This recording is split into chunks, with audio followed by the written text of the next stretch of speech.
Hello and welcome to today's LOL Esports Round Up. We're going to cover the news from the last 24 hours and then also give you a sneak peek of tomorrow's games as all four major regions return. This past few days, all we've had is LPL, and yesterday nothing. Well, actually today nothing. But the news, first and foremost. So earlier this week, the CLG news came out that they were going to lose their slot and give it away to NRG. That became official yesterday. TSM slot is still up for grabs. There are rumors that that is not true, that they're giving up their LCS slot. There are mixed reports on that. I've read Sentinels are a team that is looking for an LCS slot. They were looking for an LCS slot last year as well, so we'll see what happens. As far as CLG is concerned, this is unfortunate, disappointing. CLG, an original org, falling through the cracks. I saw Hotshot tweet out yesterday that he was upset, and I don't blame him. This is his baby. CLG went 213 and 233 since 2014, at least according to Leaguepedia, since the LCS began, tracking regular season stats. Their highlights: a second at MSI in 2016, went to Worlds 3 times in 2011, 2015, and 2016. In 2011, finished 5th place.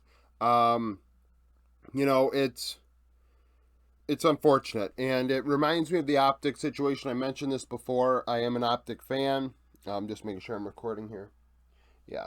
So, if you're only an LCS fan, this won't really hit home with you because you saw Optic for a year or two, and didn't really know how storied of a franchise and an org that organization is in FPS. And as an Optic fan, when they were sold to Immortals because a parent company had control, it was very upsetting as a fan to see that. I actually stopped becoming an esports, like a team fan, because of that. I never became an Immortals fan after Optic was sold to them. And, with Hex not running the organization anymore and Immortals holding it hostage, it was unfortunate. Now, how this relates also is Hex got involved with NRG for a little while, to the point where NRG actually bought back the Optic IP from Immortals, and then Hex was able to get it back, and now Optic is once again one of the leaders in the FPS scene. Tons of followers on social media, a massive franchise. I've said it before, I'll say it again, it's the only organization I have any sort of jersey or memorabilia of.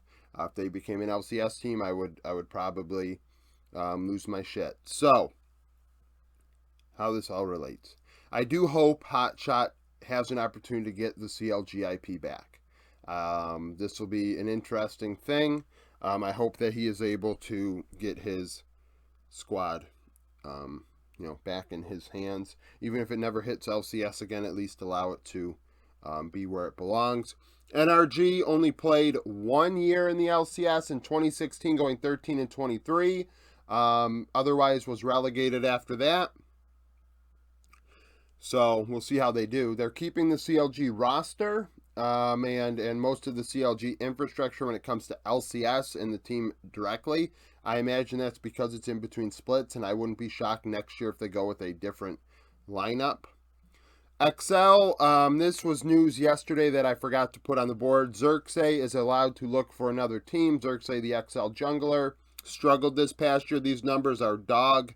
2.3 KDA, 4.7 CS per minute, 66.7 KP. So getting behind in farm overall and also not making anything happen. That is not good at all. 320 damage per minute, 14.1 damage share, 17.3 gold share. These are glorified support numbers. On average, down 250 gold, 160 XP at 15 minutes. No solo kills, 6 champions, and 18 games played between the two regular season splits between winter and spring. A lot of the issues with the LEC, especially between winter and spring, is that teams were maxed out on budget. You'd hear former coaches and people in the scene say there is no money there for teams to really make moves. We saw Vitality make a move, but for the most part, nobody really could do much except internal things like Fnatic did, and it worked out for them. So we'll see what XL does. They don't have an academy team to upgrade from. So somewhere, somehow, they expect to find a jungler and find the money to do it. Xerxes is a more carry-oriented jungler, so to see him with these numbers, it's very, very bad. Like, we're looking at 1.5 CS down per minute. The KP is probably standard for him, but usually he's ahead in his matchup. And with XL, it's just been an absolute disaster. Sneak peek for tomorrow. Predictions, I'm 298 and 142 on the year. The predictions for my predictions for these series will be in my members only video that comes out after this. KT third, Gen G fourth, both 13 and 5. KT coming off of a win against HLE. Gen G coming off of a win against T1. A loss against T1, my apologies.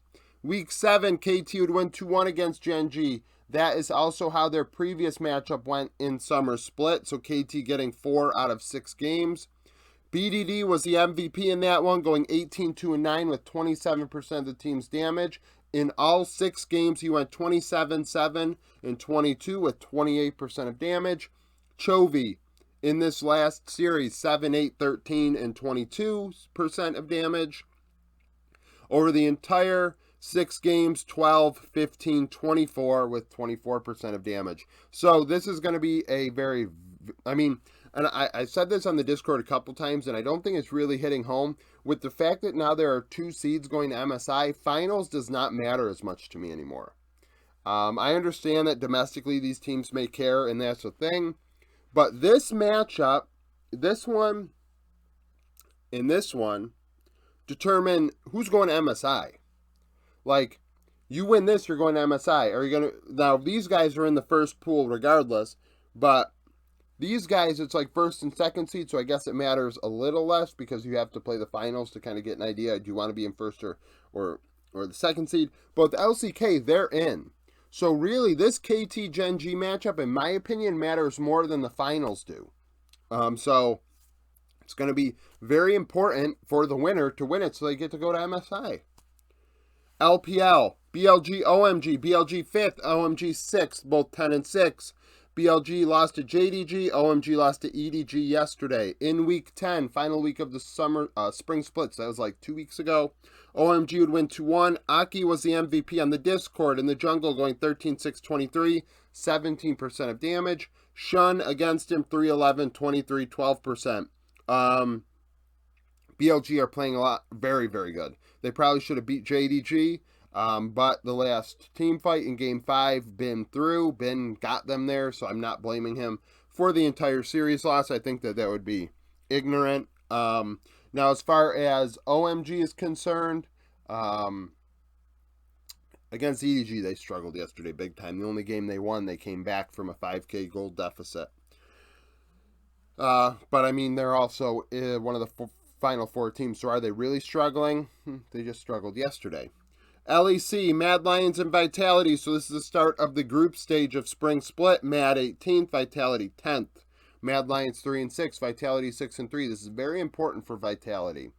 If Mad Lions can beat Vitality, this gives them a very, very good chance at making sure Vitality does not go to MSI unless they win, Spring outright.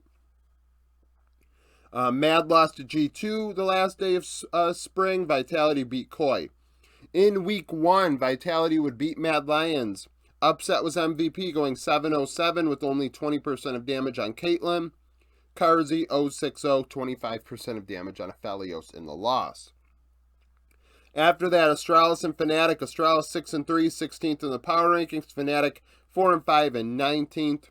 They would play each other on the final day of Spring. Astralis would win. Leader was MVP, going 8-4 and 6 with 27% of damage on a Zed. He has picked Zed a couple times. That is a Leader special. Leader is a assassin player. Humanoid 6-3-6, 27% of damage for Fnatic on LeBlanc. So both mid laners did their job.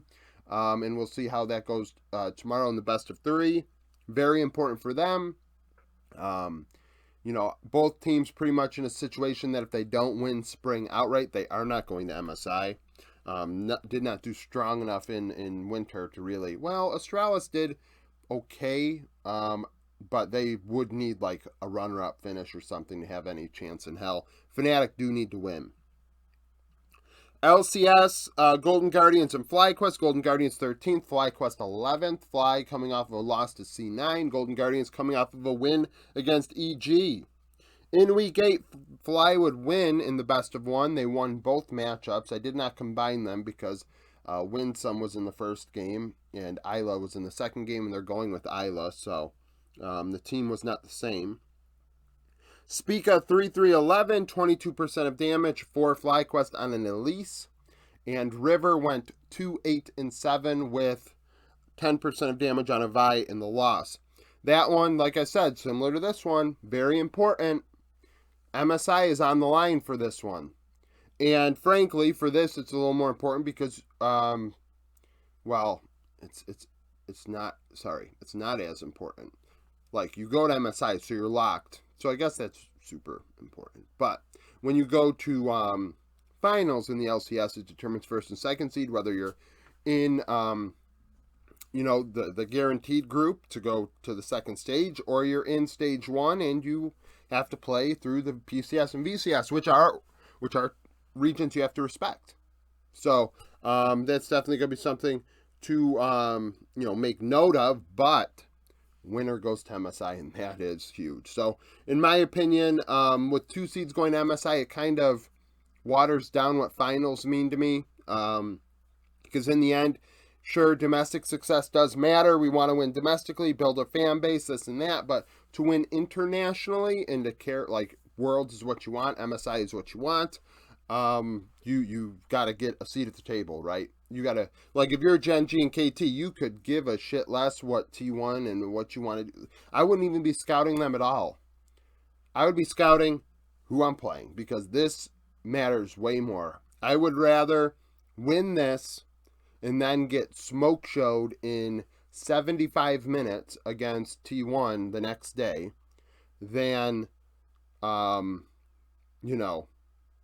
risk, wasting time and losing this in 5 games or something because you were focused on how you'd play against T1. I don't think that really matters. And same thing for this when it comes to C9. I think Golden Guardians and FlyQuest should be focused on each other. And then the C9 stuff I would worry about after I win. So that's it for the roundup. If you like the video, like it, subscribe to the channel for daily League of Legends content. Follow me on Twitter, join the Discord, become a supporter, and thank you for watching.